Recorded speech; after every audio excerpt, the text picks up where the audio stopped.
మనలను తన చెంతకు చేర్చుకొనుటకు తన ప్రియకుమారుని ఈ లోకమునకు పంపించాడు. ప్రియులారా, మన పాపముల నిమిత్తము యేసుక్రీస్తు ప్రభువారు కలువరి శిలువలో తన రక్తమును కార్చి ఆ రక్తము ద్వారా మనకు పాప దేవుడు ఆయనను మృతులలో నుండి లేపినని విశ్వసించిన ఎడల నీవు రక్షింపబడతావు. రక్షణ కావాలి అనంటే యేసుక్రీస్తును సొంత రక్షకుడిగా అంగీకరించమని వాక్యము తెలియజేస్తూ ఉన్నది.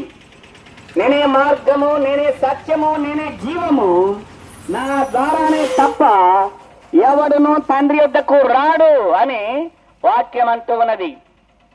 పరలోకంలో మోక్షంలో ఉన్న దేవుని దగ్గరికి మనము వెళ్ళాలి అనంటే మార్గమై ఉన్న యేసుక్రీస్తు ఏమై ఉన్నాడో తెలుసుకోమని బైబిల్ చెబుతూ ఉన్నది. యేసుక్రీస్తు ప్రభువు, యేసుక్రీస్తు లోక రక్షకుడు, యేసుక్రీస్తును ప్రభువుగా ప్రతిష్ఠించుకోమని బైబిల్ తెలియజేస్తూ ఉన్నది. తండ్రిని చేరుటకు ఏకైక మార్గము యేసుక్రీస్తు.